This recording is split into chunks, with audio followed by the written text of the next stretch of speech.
वानी अभी केवल 17 साल की है। आज उसका 12वीं का रिजल्ट आने वाला है, जिसकी वजह से वो थोड़ी परेशान है। वो बार बार अपने फोन में देख रही है और यहाँ से वहां चक्कर लगा रही है। तभी उसकी दादी उससे कहती है। अरे वानी, क्या हो गया तुझे? क्यों यहाँ से वहां चक्कर काट रही है? दादी जी, आज मेरा 12वीं का रिजल्ट आने वाला है। अगर मेरे नंबर कम आए तो मुझे अच्छी कॉलेज में एडमिशन नहीं मिलेगा। ओह ओह, आज के जमाने में न जाने कौन कौन सी पढ़ाई होती है। हमारे जमाने में ना होता था ये सब। चूल्हा चौका करो और बच्चे संभालो, बस इसी में हमारी जिंदगी गुजर गई। तभी वानी के फोन पर एक नोटिफिकेशन आया। उसने अपना रिजल्ट देखा और वो जोर से चिल्लाने लगी। माँ, माँ देखो मेरा रिजल्ट आ गया। बहुत अच्छे नंबर आए हैं मेरे। वानी की आवाज सुनकर उसकी माँ मीरा किचन से बाहर आकर कहने लगी। अब चीखती चिल्लाती रहेगी या फिर बताएगी भी कितने प्रतिशत नंबर आए हैं तेरे? माँ, मेरे 98% मार्क्स आए हैं। वाह, ये तो बहुत अच्छी बात है बेटा। तूने हमारा नाम रोशन कर दिया। माँ, अब मुझे आसानी से किसी भी अच्छी कॉलेज में एडमिशन मिल सकता है। जब पापा सुनेंगे तो कितना खुश होंगे ना। वानी की बात सुनकर मीरा के चेहरे से मुस्कुराहट गायब हो गई। शाम को वानी के पिता सुरेश घर पर आए। वानी ने खुश होकर अपने पिता को अपना रिजल्ट बताया तो उसके पिता ने कहा। बेटे, ये तो बहुत अच्छी बात है। लेकिन तू ना ये कॉलेज वॉलेज का बोझ सर से उतार दे। तुझे जितना पढ़ना था पढ़ ली। अब घर गृहस्थी संभालना सीख जा। लेकिन पापा, क्यों? मेरी सारी सहेली आगे पढ़ेंगी तो मैं क्यों नहीं पढ़ सकती? बेटा, पढ़ लिख कर कौन सा कलेक्टर बनना है, हाँ? संभालना तो चूल्हा चौका ही है ना। घर गृहस्थी का काम संभालेगी तो आगे तेरे ही काम आएगा। पापा, मुझे आगे पढ़ना है। प्लीज पापा।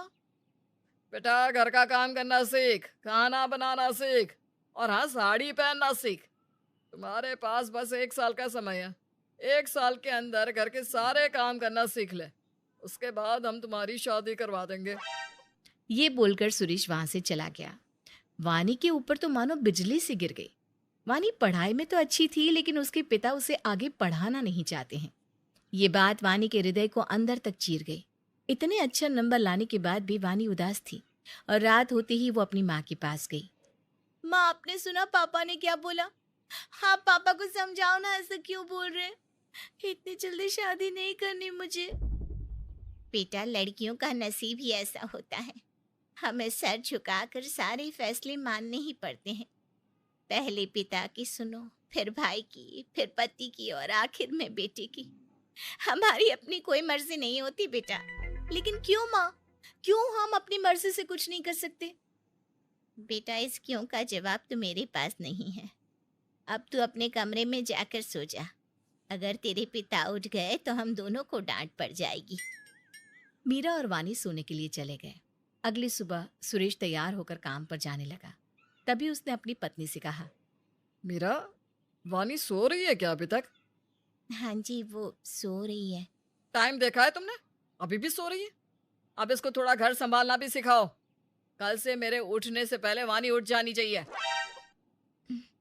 जी, वो मैं ये कह रही थी, वो आगे पढ़ना चाहती है। आप किसी कॉलेज में उसका एडमिशन क्यों नहीं करा देती? उसके ससुराल वाले उसकी डिग्रियां देखकर खुश नहीं होने वाले, बल्कि ये देखकर खुश होंगे कि उसे रोटी गोल बनानी आती है या नहीं।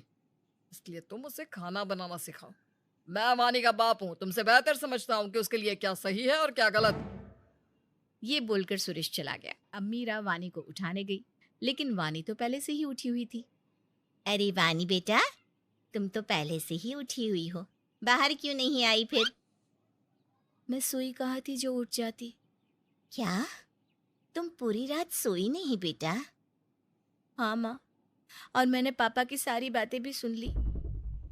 मीरा को ये जानकर बुरा लगा कि अपने पिता की कठोर बातें सुनकर वानी के मन को कितनी ठेस लगी है। लेकिन अपने पति की बात काट भी तो नहीं सकती थी। इसलिए उसने अपने दिल पर पत्थर रखकर वानी से कहा।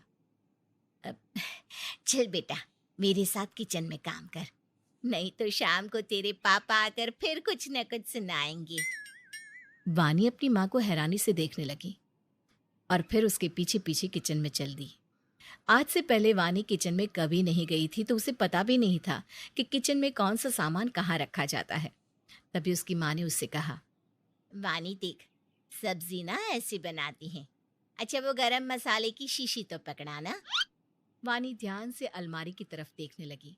मीरा ने फिर से कहा, वानी इतना ध्यान से क्या देख रही है बेटा? अरे माँ, इसमें कौन सी है गरम मसाले की शीशी? वो सीधे हाथ से तीसरे नंबर की शीशी। वानी शीशी अपनी माँ को देती है और कहती है, माँ, आप मुझे पागल समझती हो क्या? ये मसाला कहाँ से गरम है जो आप इसे गरम मसाला कह रही हो?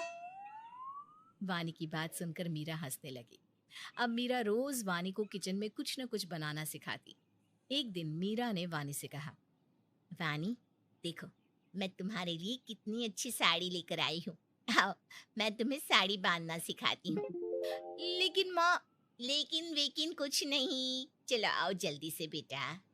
मीरा वानी को साड़ी बांधना सिखाने लगी। देख वानी, पहले ऐसे करते हैं और फिर ये ऐसे, और फिर इसे ऐसे। माँ, मुझे वो प्रियंका चोपड़ा, दीपिका पादुकोण और कटरीना कैफ की तरह वो ऐसी साड़ी बांधना सिखाओ ना। जैसे मैं पहनती हूँ साड़ी वैसे ही तुम्हें भी पहननी है, समझी? मीरा बहुत कोशिश करती है, लेकिन वानी को साड़ी बांधनी आती ही नहीं। थोड़ी देर बाद सुरेश घर पर आता है और मीरा से कहता है, मीरा, कल लड़के वाले हमारी वानी को देखने आ रहे हैं। तुम कल की सारी तैयारियां कर लेना और वानी को अच्छी तरह से तैयार कर देना। ये आप क्या बोल रहे हैं जी? अभी तो हमारी मीरा 17 साल की है, हमें इतनी जल्दी नहीं करनी चाहिए। हम कोई जल्दी नहीं कर रहे हैं। अरे अभी तो हम सिर्फ रिश्ता देख रहे हैं, कुछ समय तो देखने दिखाने में ही लगेगा। लड़का पसंद भी आ गया तो रिश्ता पक्का करके छोड़ देंगे। जब वानी 18 साल की हो जाएगी तब शादी करेंगे।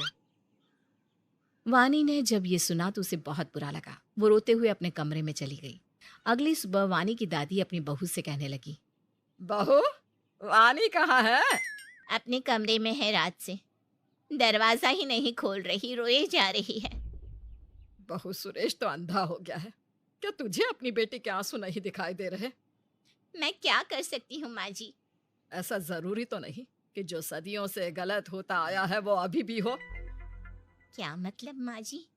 मतलब ये बहू कि मेरी दादी की शादी केवल 15 साल की उम्र में हो गई थी। मेरी माँ की शादी 17 साल की उम्र में और मेरी भी लगभग उसी उम्र में हो गई थी। तेरी शादी हुई 18 साल की उम्र में और अब तेरी बेटी की भी शादी 18 की उम्र में हो जाएगी। बहू, तुझे कुछ करना पड़ेगा। लेकिन माँ जी, मैं क्या कर सकती हूँ? वानी का भी रो रो कर बुरा हाल है। देख बहू, सुरेश तो इसकी शादी करवा कर रहेगा। मैं भी शादी नहीं करना चाहती थी, लेकिन मेरे बापू ने एक नहीं सुनी।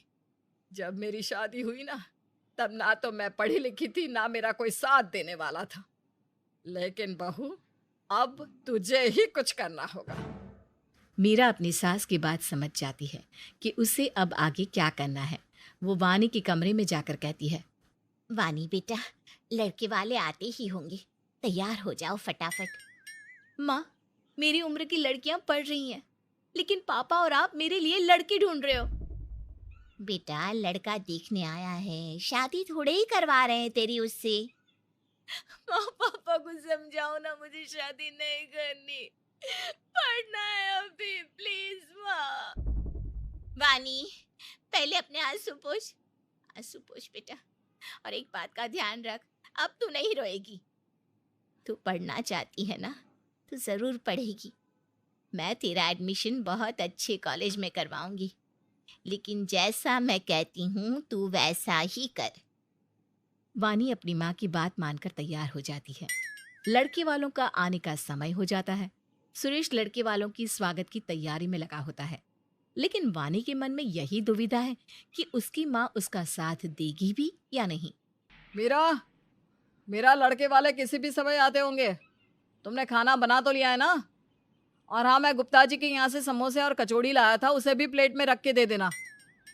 जी हाँ, मैंने कर ली है सारी तैयारी। आप बार बार क्यों बोल रहे हो? अरे बहू, बावला हो गया है ये। ऐसे उतावला हो रहा है मानो इसको ही देखने आ रहे हैं। अरे माँ, लड़का बहुत अच्छा है। मैं नहीं चाहता कि वो किसी भी वजह से मना करें। इतने में लड़के वाले आ जाते हैं। सभी आपस में बैठकर बातें करते हैं। सभी को वानी बहुत पसंद आती है। तभी लड़के की माँ कहती है, भाई साहब, आपकी बेटी हमें बहुत पसंद है और हमारे बेटे को भी पसंद है। ये तो बहुत अच्छी बात है। बहन जी, वैसे तो वानी हमारी इकलौती बेटी है, हमारा सब कुछ उसका ही है, लेकिन फिर भी अगर आपकी कोई डिमांड हो तो आप हमें बता सकती हैं। नहीं नहीं भाई साहब, हमें कुछ नहीं चाहिए, बस लड़की चाहिए। जब दोनों तरफ से सारी बात पक्की हो गई तब मीरा ने कहा, आप सबने सारी बातें तय कर ली, लेकिन इस शादी के लिए मेरी एक शर्त है। कैसी शर्त? मेरी बेटी आगे पढ़ना चाहती है। वो शादी से पहले भी पढ़ेगी और शादी के बाद भी पढ़ेगी। अगर आप तैयार हैं तभी ये शादी हो सकती है। बहन जी, कैसी बात कर रही हो आप? हमें अपनी बहू से नौकरी नहीं करवानी। हमारी बहू को घर ही तो संभालना है, इसलिए पढ़ी लिखी लड़की का हम करेंगे क्या? और आपकी बेटी ने 12वीं तो पास कर ली है, बस इतना ही काफ़ी है। अगर आपको घर ही संभलवाना है तो आप बहू क्यों ले जा रही हैं? किसी नौकरानी को क्यों नहीं रख लेती? मीरा, क्या बोल रही हो? चुप रहो। बहन जी, ये ऐसे ही बोल रही है। आप जो कहेंगी वही होगा। सुरेश जी, हम आपके आग्रह पर यहाँ आए थे, पर अगर आपको ये सब ड्रामा करना था तो आपने हमें क्यों बुलाया? और हाँ, कान खोलकर सुन लीजिए, हमें घरेलू और शरीफ लड़की चाहिए अपने बेटे के लिए। पढ़ी लिखी लड़कियों के नखरे नहीं उठा सकते हम। लड़के वाले वहां से चले जाते हैं। सुरेश गुस्से से अपनी पत्नी से कहता है, मीरा, पागल हो गई हो क्या? ये क्या पढ़ाई का भूत तुम्हारे और तुम्हारी बेटी के सर पर चढ़कर बोल रहा है? तुमने अपनी जिंदगी ऐसे ही गुजार दी। तुम क्या पढ़ी लिखी थी? मैं पढ़ी लिखी नहीं थी, तभी मैंने अपनी सारी जिंदगी आपकी सेवा में गुजार दी और आपके गलत फैसलों के खिलाफ कभी आवाज नहीं उठाई। लेकिन मेरी बेटी ऐसा नहीं करेगी। वो अपने पति के पीछे नहीं बल्कि उसके कंधे से कंधा मिलाकर चलेगी। सुरेश और मीरा में कहासुनी शुरू हो गई। सुरेश ये देखकर हैरान था कि जिस पत्नी ने उससे कभी ऊंची आवाज में बात नहीं की, वो उसकी हर बात का जवाब दे रही है। अगले दिन मीरा अपनी बेटी को लेकर कॉलेज जाती है, लेकिन कॉलेज की फीस बहुत ज्यादा होती है। माँ, अब क्या करेंगे? यहाँ की फीस तो बहुत ज्यादा है। पापा तो हमें 1 रुपया भी नहीं देंगे और हमें 2 दिन के अंदर ही फीस जमा करवानी होगी। तू चिंता मत कर बेटा, मैं कुछ करती हूँ। मीरा अपनी बेटी को लेकर घर आ जाती है और पूरा दिन सोचती है कि पैसों का इंतजाम कैसे करे। फिर वो अपने सोने के कंगन बेच देती है और अपनी बेटी की कॉलेज की फीस का इंतजाम करती है। ये ले वानी, तेरे कॉलेज की फीस, तू कल ही इसे जमा करा देना और तुझे जो कुछ भी चाहिए ना, मुझसे कह देना। माँ, इतने रुपए आपके पास कहाँ से आए? अरे तू आम खाना, पेड़ मत गिन। वानी अपनी माँ का हाथ पकड़कर कहती है, बताओ ना माँ, मैं भी जानना चाहती हूँ कि ये आम किस पेड़ से आए हैं। वानी अपनी माँ से पूछ ही रही थी तभी उसके पिता आ जाते हैं। वानी अपनी माँ का हाथ छोड़कर वहां से चली जाती है। मीरा, तुम्हारी वजह से इतना अच्छा रिश्ता हाथ से चला जाता। बड़ी मुश्किल से मनाया है मैंने लड़के वालों को। आपने लड़के वालों को चाहे जितनी भी मुश्किल से मनाया हो, लेकिन मेरी शर्त यही है कि मेरी बेटी आगे पढ़ेगी। मीरा, तुम फिर से बहस कर रही हो? वो दोनों दोबारा से बहस करना शुरू कर देते हैं। तभी वहां दादी आकर उनकी लड़ाई शांत करवाती है। अगली सुबह वानी तैयार होकर कॉलेज के लिए निकल रही थी, तभी सुरेश उसे टोकते हुए कहता है, कहाँ जा रही हो वानी? पापा, मैं वो वानी कॉलेज जा रही है। क्या? मेरे मना करने के बाद भी तुमने कॉलेज में एडमिशन ले लिया? तुम दोनों माँ बेटे की हिम्मत कैसे हुई मेरे फैसले के खिलाफ जाने की? क्योंकि इस बार मैं सही हूँ और मेरी बेटी के लिए क्या सही है क्या गलत, ये मैं आपसे ज्यादा अच्छी तरह से समझती हूँ। सुरेश गुस्से में अपनी पत्नी पर हाथ उठा देता है। मीरा रोते हुए कहती है, बस इसीलिए पढ़ाना चाहती हूँ मैं अपनी बेटी को कि आपकी तरह उसका पति उस पर हाथ न उठा सके, और अगर हाथ उठाए तो वो उसका जवाब दे सके। मीरा की इस बात ने सुरेश की अंतरात्मा पर प्रहार किया, लेकिन उसके अहम की पट्टी उसके दिल पर ऐसी बंधी थी। उसने वानी को ले जाकर कमरे में बंद कर दिया। तभी दादी वहां आ गई और सुरेश से कहने लगी, अपनी बीवी और बेटी पर हाथ उठाकर बहुत बहादुरी का काम कर रहा है ना बेटा। हिम्मत है तो मुझ पर हाथ उठाकर दिखा। माँ, आप बीच में मत बोलो। क्यों बीच में ना बोलूं? तेरे जो मन में आएगा तू वही करेगा। ऐसा नहीं होने दूंगी मैं। दादी जाकर वानी को कमरे से बाहर निकालती है और उसे कॉलेज भेज देती है। इस घटना के बाद सुरेश को अपनी बेटी की शादी जल्द से जल्द करनी है। बस वो इंतजार करने लगा कि वानी कब 18 साल की हो और वो कब उसके हाथ पीले कर सके। एक दिन वानी की किताबें नहीं मिल रही थी। माँ, माँ मेरी किताबें कहाँ है? वहीं होगी बिटिया। यहाँ नहीं है माँ, पता नहीं कहाँ चली गई। वानी और मीरा ने पूरे घर में किताबें तलाश की, लेकिन उन्हें कहीं किताबें नहीं मिली। मीरा को ये समझते हुए देर नहीं लगी कि ये किताबें सुरेश ने ही गायब की हैं। कुछ महीनों बाद वानी 18 की हो गई और उसके पिता ने उसकी शादी की तारीख तय कर दी। मेरा ये लो रुपया, अपनी बेटी के लिए शादी का जोड़ा और जो भी सामान की जरूरत हो वो ले आना। वानी की शादी तय हो गई है इस महीने की 25 तारीख को। क्या? आपने हमसे पूछे बिना ही वानी की शादी तय कर दी? तुमसे पूछता तो तुम मना ही करती, और तुम्हारी बेटी ड्रामा करती वो अलग से। और हाँ, कान खोल कर सुन लो, अगर तुम दोनों माँ बेटी ने अब कोई ड्रामा किया तो मुझसे बुरा कोई नहीं होगा। समाज के सामने मेरी गर्दन नीची हो, मैं यह हरगिज बर्दाश्त नहीं करूंगा। मीरा समझ गई कि सुरेश अब उसकी कोई बात नहीं सुनने वाला। वानी भी अपने पिता के इस फैसले से पूरी तरह से हिल गई थी। धीरे धीरे शादी का दिन करीब आ रहा था। वानी अपना संयम खोती जा रही थी। सभी सुरेश को समझाने में लगे थे, लेकिन सुरेश किसी की बात समझने के लिए तैयार ही नहीं था और आखिर शादी का दिन भी आ गया। माँ, मैं ये शादी हरगिज नहीं करूंगी, चाहे मुझे इसके लिए कुछ भी करना पड़े। तेरे पापा किसी कीमत पर नहीं मानेंगे। कितने दिनों से उन्हें समझा रहे हैं, तब उन्होंने हमारी बात नहीं सुनी।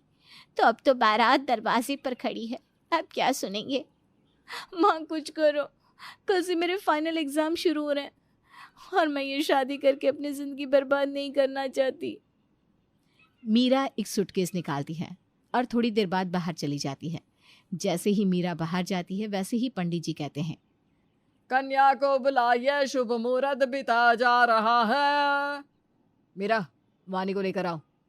मीरा अपनी जगह से नहीं हिलती। मीरा, सुना नहीं तुमने? वानी को लेकर आओ। जब सुरेश के बार बार कहने पर भी मीरा नहीं जाती तो सुरेश खुद ही कमरे में चला जाता है, लेकिन कमरे में वानी नहीं होती। सुरेश को समझते हुए देर नहीं लगती कि वानी घर छोड़कर भाग गई है। वो गुस्से से अपनी पत्नी से पूछता है, मीरा, शराफत से बता दो, वानी कहाँ है? वानी कहाँ है मीरा? दरवाजे पर बारात खड़ी है और दूल्हा मंडप में बैठा है। मीरा ने अपनी बेटी को शादी के मंडप पर जाने नहीं दिया और उसे भगा दिया। हमारे प्यारे दर्शकों, अब आप ही बताइए, क्या मीरा ने अपनी बेटी को भगाकर सही किया? और अगर आप मीरा की जगह होते तो क्या करते? अगर आप जानना चाहते हैं कि वानी अपने घर से भागकर कहाँ गई है और आगे इस कहानी में क्या होने वाला है तो इंतजार कीजिए हमारे अगले एपिसोड का।